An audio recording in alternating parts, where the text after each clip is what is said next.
sharing with everyone my experience of being bullied in secondary school. Only fewer than 5 people know about this incident. Even my family doesn't know. This experience had a profound impact on me. I was also reluctant to share it with anyone else. As for why I'm willing to share it now, I'll explain at the end of the video. Back in 2016, during my Form 3 year, my family's financial situation took a turn for the worse. My parents started arguing frequently, including pocket money and transport fares. I only had 500 Hong Kong dollars per month. The money for school lunches and weekend outings came entirely from New Year's red packets, which amounted to about 2,000 to 3,000 Hong Kong dollars per year. My monthly transport costs were basically 380 Hong Kong dollars. After deducting that, I was left with roughly 300 Hong Kong dollars per month to spend. Before that, I'd often go to movies to eat out with friends on weekends. But back then, when classmates invited me to karaoke or party rooms, or for hot pot in Sha Tin Wai, I'd always turn them down because those expenses were way too steep for me. There was one female classmate, a so-called friend, who kept inviting me to these kinds of activities to hang out with the group. I'd always say I had no money and I couldn't go. And she'd retort, "Screw you, you dead poor bastard." Skipping again. Those words didn't hurt much at first, once or twice. But after a whole month of hearing them every single day, I'd start wondering, am I the one in the wrong here? During breaks or lunch, while I was doing homework or studying, she'd snatch my stationery or throw paper darts at me. At first, I brushed it off to everyone else. It just seemed like harmless kid stuff, just messing around. I put up with it over and over until I finally snapped and threw the paper dart she'd folded right back at her. She exploded in anger and doubled down. Her words and actions grew even more aggressive, and it went on for several days. From a young age, I'd been taught to be a good man, to always yield to girls, never lay a hand on them. So I didn't dare tell a teacher or my parents. Telling a teacher would make me look weak. Telling my parents would be even worse, because they'd found out I was being targeted for being poor and it would break their hearts. So I endured it for just over a week, hoping I wouldn't have to report it to the teacher. That held until about a week later, when I couldn't take it anymore. I threatened her. "I've already reported you to teacher X." She panicked instantly. Her attitude and expressions toward me were completely different from the past month. "Marco, you didn't tell them, right? I really know I messed up. I'm sorry. It's just for fun. I didn't mean any harm." That flood of desperate apologies, it felt so satisfying in the moment. I'd never seen her beg for mercy like that, and I couldn't believe it. I'd only dropped the name of the school's toughest discipline teacher, and she was terrified out of her mind. 2 days passed. I still didn't tell her the truth. Just said, "Watch yourself. Wait for the news." She stopped talking to me altogether, and her behavior turned respectful. Even when I overheard her whispering about me with other girls, I didn't let it bother me. 2 days after that, I finally told her. I didn't actually tell teacher X. It was just a joke. Watch yourself. I still remember her baffled expression. After that, she never spoke to me again. It was the most exhilarating feeling I'd ever had, and honestly, quite surprising. That's when I planted a deep-rooted belief. I didn't need to get physical to fight back. Just invoking the name of someone with real authority was enough to cower a bully like that. So if I become that kind of authoritative figure myself, no one would ever dare mess with me. I'd make sure they all respected me, and no one would call me a poor bastard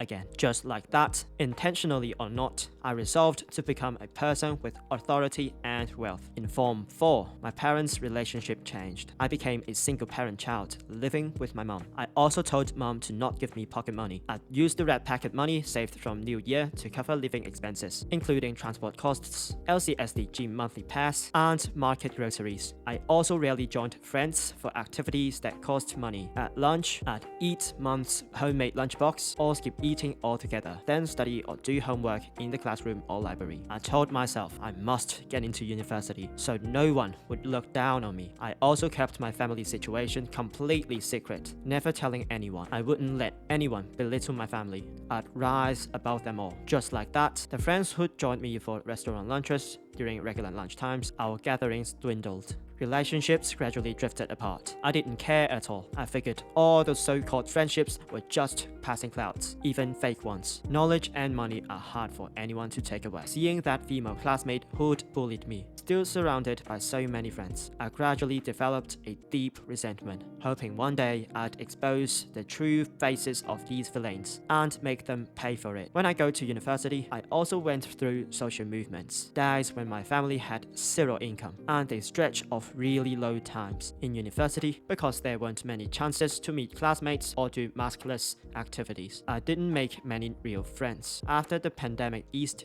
when I went on dates with female classmates, the dates clearly went well, but I'd worry about not having enough money to keep dating them later. So I'd refuse follow-ups or taking things further. When a female classmate took the initiative to ask me out, I'd suspect even more that she saw me as a free meal ticket, overthink it, and not schedule another one. Everything I did was aimed at boosting my status, earning money, and learning. I'd set aside all other social stuff, even if I really wanted to do it, but I knew studying and earning money mattered more. I could change my own life and the fates of the important people around me with my own knowledge and money. Why rely on relationships? Just like that innocent, carefree version of myself who found simple, everyday life fulfilling and content was slowly buried under worries about my family situation, the lingering shadow of the bullying, and my burning ambition to change my fortune someday. My eyes saw only money, knowledge, and logic. I wanted to become an iron-fisted, impartial enforcer who uses power to root out villains. I gradually learned to suppress my emotions, knowing that even a slight slip in expression would become my vulnerability, a fatal flaw. After all those twists and turns, once I graduated from university, I met my first girlfriend. I thought that's what adult relationships were, men focusing on making money to support the woman. So in the relationship, I threw myself even more into my career than before, hoping to build a good life for the future. But because of that mindset, I treated her like a slightly more important student. Our WhatsApp chats about dates were like Thursday, XX Cinema, 7:30 p.m. Okay? Then I'd plug it into my Apple Calendar. When we weren't meeting, I'd focus entirely on my business, barely reaching out, hoping we'd both grow on our own and show up as better versions next time. Stuff like, good night, good morning, what are you up to? Felt like pointless check-ins to me. I figured we could just say it all in person. Emotional words or verbal pep talks could all be faked and empty. What really counts is using actions and money to solve problems for the other person. We broke up later, and only then did I realize what relationships actually need isn't fame or fortune, but something more basic: companionship and emotional support. It's about caring, checking in on each other. But since I already struggle to express my own emotions, it's even harder to open up to a partner. I'm terrified of loving too deeply and getting trapped in a relationship I can't escape. I treated love like an investment, always calculating when to take profits, cut losses, and bail, never going all in. I started working out in Form 4 and gradually gave up basketball. I realized why I went all in on fitness and dropped basketball. Fitness gives back if you put in the heart and effort, but basketball's a team thing. You have to deal with teammates and opponents, and there's unfairness. Opponents can deny fouls all they want. A fair competitive game can flip in an instant into personal attacks, not about the sport. I hate unfairness, having to bend for others or make them bend for me. Fitness is the only true investment. Train hard, eat right, sleep well, and you progress. 100% guaranteed value. No losses, totally fair. It's also my escape from all those pressures I mentioned, letting me zero in on one thing and just breathe. These days, I'm starting to see my muscles have grown, my build's improved, but deep down, that fragile part of me is still tough to shield with this body. Still get hurt easily and resorts to every defense mechanism I can muster. All these thoughts came together during a half-month trip when my mind was finally calmer. I sorted them out and jotted them down on the plane. It might come across just a bit jumbled, but that's okay. I've finally realized you don't have to speak perfectly. That's just how real people talk. The second day after getting back from that August trip, on the minibus ride home, I caught Ethan Chan's live performance on 何飛倫 on Threads, hearing the line, 賣了任性，日拼夜拼，忘掉了為什麼高興。 Tears welled up in my eyes. I held them back fiercely, refusing to let them fall. After more than 2 weeks of travel, hearing that song again, that's when it hit me. Having a healthy body, the people I love and who love me all healthy and alive.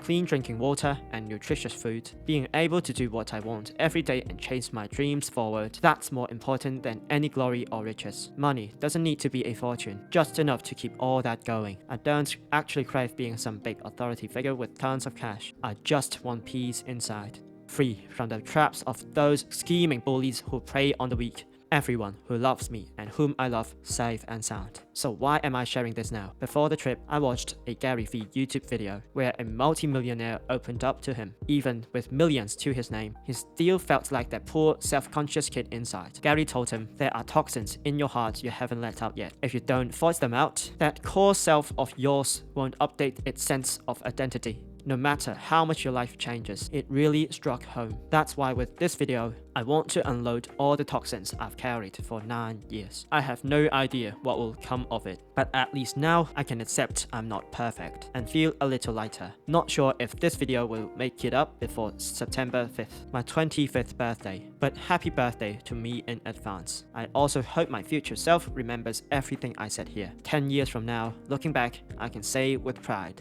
I am still myself. If this video helps you in any way, big or small, hit like and subscribe, share it with friends or family dealing with similar stuff. Catch you in the next one.